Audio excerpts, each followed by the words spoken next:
আচ্ছা, কিছু গরিব ঘরের মেয়ে, কিছু গরিব ঘরের ছেলে, যারা কিনা নুন আনতে পান্তা ফুরায়, ঘরে পান্তা ভাত, মানে ভালো খাবারও জোটে না হয়তো, পান্তা ভাত খায়, তারপর ছেঁড়া নাইটি, ছেঁড়া প্যাঞ্জামা পরে, ছেঁড়া জাঙ্গিয়া পরে দিনটা কাটিয়ে দিল।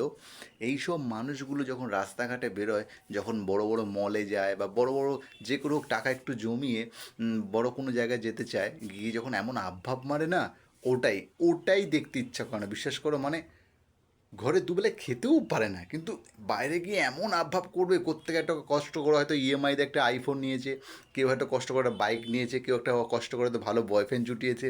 তো এইসব নিয়ে এমন একটা আবভাব দেয়, মানে সে বিশাল সুখী, বিশাল ভালো আছে, বিশাল সে উন্নতি করছে, বিশাল কিছু।